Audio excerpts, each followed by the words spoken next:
Asante sana. So, comrades, I want to be very, very brief, and I want us to have an interactive session because you are all leaders. And you are leaders who are elected at the university. And I want to tell you, ladies and gentlemen, that it is very difficult to be elected at the university. And it is very easy, very, very easy to be elected on this side of the world, the national political arena. Why? Because as a student leader, you had to convince teachers, doctors, engineers, actuaries, accountants, different professionals to vote for you, which means that you couldn't lie to them, right? For you to be elected. For you to have been elected as a student leader in campus was way, way difficult. At whichever level, I've seen students here, the current student leaders, I've seen presidents here, different years, different regimes for JKUSO. I've seen secretaries general, I've seen deputy presidents, I've seen academic affairs, and I've seen leaders who are in the executive and also the Congress, because our university system also has a parliament. And if I compare the leadership at the university and leadership as a member of parliament, I want to tell you, ladies and gentlemen, that it is way easier to be elected at the national level than being elected at the university. When I served as a student leader at the University of Nairobi, I served as the president of the Students' Organization of Nairobi University for 4 terms. And I think I was the longest serving student leader on earth. And I also served as the president of KUSO, the Kenya University's Students' Organization, for 4 terms. I interacted with so many of you, so many student leaders across the country, and comrades' power was comrades' power. Comrades' power. Comrades' power. And we used to brag and say that there are only 3 rules to the comradeship constitution. That rule number 1, that a comrade is always right. And rule number 2, that a comrade is never wrong. And rule number 3, that if rule number 2 fails to apply, you refer to rule number 1. We served, you served. You did your part. Nobody is perfect. Nobody was perfect. But the fact that you are elected as a student leader means that you are indeed a leader. And leadership is spiritual. Leadership is unique. Leadership can only come from the Almighty God. And that's why without wisdom as a leader, you cannot lead. And as a student leader, we did what we could do. So many of you have introduced themselves here, are still leaders where they are working. And that tells you very well that leadership will follow you wherever you go. You can't hide. It will follow you wherever you go. And if you are not a leader in any organization, you will still be a leader in your family. You will still need to provide leadership. What is this leadership? Leadership is very heavy. It is a responsibility bestowed on you by the Almighty God. The yoke of responsibility resting on your shoulder is so heavy. And the reason why God made you a leader or has made you a leader is so that you be a bridge between Him and His people. And that is why the moment you see a person ceases from being a leader, if a person was elected and is not re-elected, then you start asking yourself, what happened to this leader? Because the same energy that the Almighty God used to bless this person, to appoint this person as a leader, is the same energy that God will use to punish you if you don't deliver. And therefore, leadership is a curse, and it is a blessing also at the same time. A curse if you work, if you lead, if you're a political leader, not a political dealer. A blessing if you are a visionary leader, not a missionary leader. A leader with a vision to transform the lives of your constituents from wherever you are. At the national level, at the corporate level. A vision to change the lives. A vision to ensure that your constituents move from one level of life to the other, not a mission to destroy them.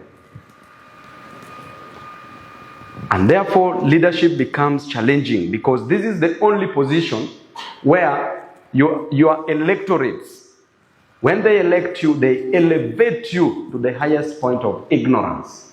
And I always say that every leader is a very ignorant individual. An ignorant individual. Why am I saying so? Because you are a leader, you are an engineer,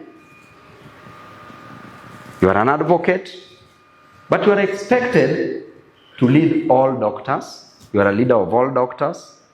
You are a leader of all nurses. You are a leader of all teachers. You are a leader of all thieves. A leader of all religious persons. You are a leader of buildings. A leader of roads. A leader of rivers. And you are elevated to a point where all doctors want you to serve their interest, yet you don't know anything about medicine. Into that ignorance. Highest level of ignorance. You are a teacher, yet all engineers want you as a leader. Your profession is a teacher. All engineers want you to take care of their interests, yet you know nothing about engineering. All religious persons want you to take care of their interests, yet you don't know your way to heaven. You don't know how to get to heaven.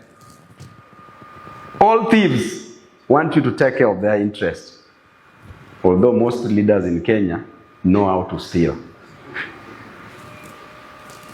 So leadership elevates you to the highest level of ignorance from wherever you are. Even in the corporate world, where you are seated, you are dealing with people who are thinking very differently. So still, you are elevated to the highest level of ignorance. So therefore, what do you do as a leader from wherever you are? Leadership bus is the only bus that you drive from the back. This is the only vehicle that you should drive from the back. You sit at the back. Let all professionals guide you. Let all the engineers guide you. Let all the accountants guide you. Let all the thieves guide you. And by the way, in leadership, even the thieves want to eat. So therefore, what do you do as a leader? The intention is not to deprive the thieves of what to eat. The intention is to bake a bigger cake that even the thieves can eat. When the cake is big enough and the thieves are eating and you are eating, will you complain? You will not complain. But the kind of leaders that we may have in our country, some are good, some are not utilizing the opportunities well. And therefore, comrades, leadership is very challenging, needs spiritual intervention, and therefore every leader in this room, you need God to guide you, to guide your steps. Because you might be making steps that are unauthorized, steps that will blur your vision, steps that can make you a very greedy person.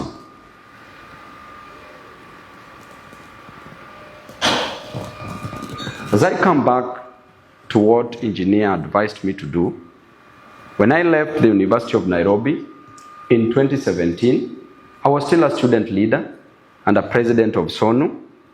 Then I went to vie in Embakasi East constituency. I was lucky, by the grace of God, I was elected as a member of parliament while still a student leader. And I think I'm the first student leader again to have resigned as the president of SONU after winning the seat, the Embakasi East seat. But again, what made me win this seat? It is what I was doing as a student leader. So therefore, what you did as a student leader will follow you.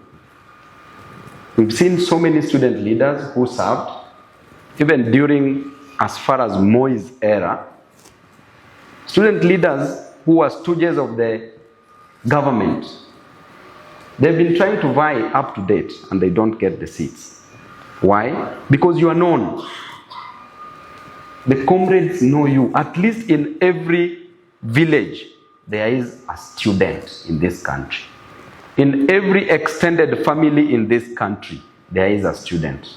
So therefore, you are not just a student leader for only the students, even their parents. And you know what our parents go through in this country. And you know what you've gone through to get your degree certificate. The odd jobs that your parents did, including selling all the property that they had, selling all the animals that they had, taking loans, yourself doing very odd jobs, toiling, moiling, just for you to get the degree certificate.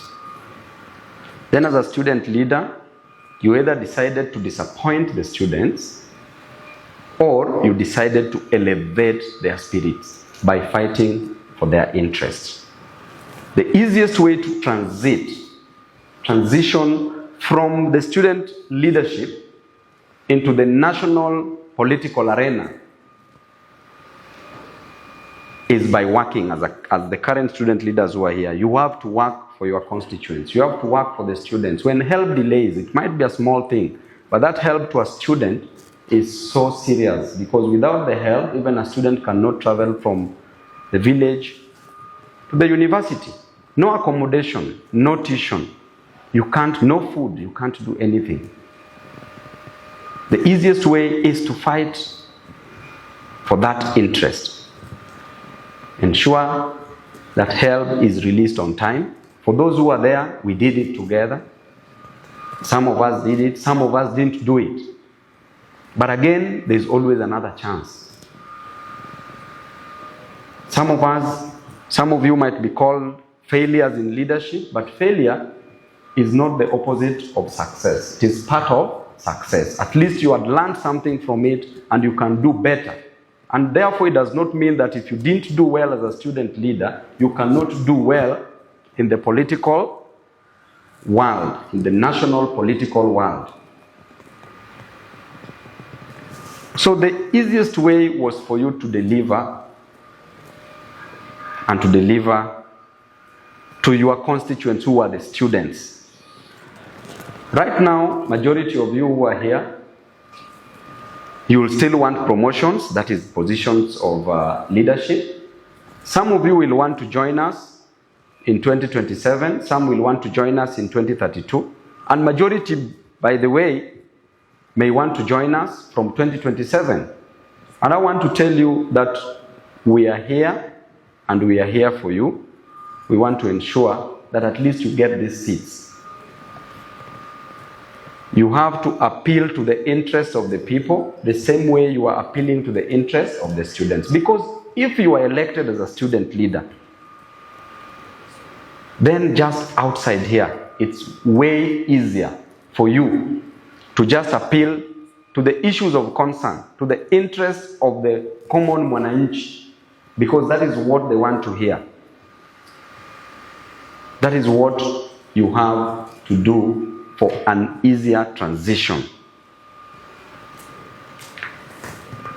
How many of you here in 2027 want to vie in various positions in the coming elections?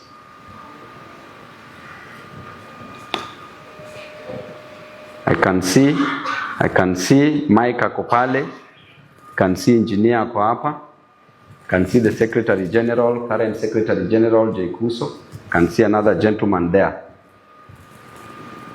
How many of you want to be promoted where you're working? How many of you want to be leaders? And if you don't want, by the way, it won't ever happen because you are cursing yourself.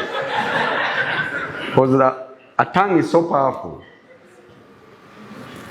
So at least you do realize that you want a position of leadership because you are a leader. What I can ask you as a leader is to deliver, work for your people. This opportunity that you've been given, make sure you deliver it. It is not very easy to speak to leaders who have already been elected, because even if you think of a lie, it's not coming. So you have to be very, very factual, right? So ladies and gentlemen, I really want to thank Engineer for whatever you've done here together with your team, the JKUSO leaders, alumni. We want to copy the same thing you're doing, because for the longest time possible, we've not organized one as SONU leaders.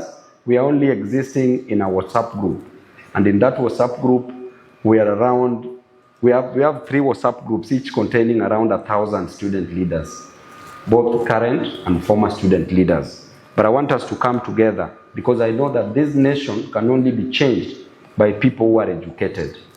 And I always advise Kenyans, I talk about it and I do tell Kenyans that do not elect a person who is not educated, because that person is not going to do anything. That person is going to serve his or her own selfish interests. But again, we also have those who are educated, who also have a PhD and are doctors and are serving at the highest position possible. But I also challenge you that there's a difference between going to school or school going through you and you going through school. You might have just passed from one gate to the other. So as a constituent, you must be very careful on the type of people that you are electing. I want to tell you, my brother, that be very tactful. Tact means, there's a pope who used to say that every morning when I wake up, I must greet the devil. Are you getting me? So in the eyes of the students, when a DVC block your ears, we used to say that the admin was the devil. But you have to work with the administration, not for the administration. You can consult. You can work with them, not for them. Because if you work for them and you don't work for the students will see you as a person who is not delivering. So something like the Wi-Fi, bwana DVC, weka hata kwa hiyo hostel moja tu. Huyu akue apate cheo next time. So continue being tactful. Ukitoka hapa, the first thing kuchukua namba ya DVC, kuongea naye. Tact also means that God has an opportunity to destroy the devil, and no human being shall ever sin. But he leaves the devil tactfully so that you can sin and go back to God. Sawa sawa. And lastly, tact means that when you are driving a car and there's another car ahead of you, if you want to overtake this car, do you have a right to overtake the car? Comrades, do you have a right to overtake the car? If you are driving a car and there's another car in front of you or ahead of you, you have a right to overtake the car, right? If there's an oncoming car and you are overtaking, what will happen? You will crash and you will die.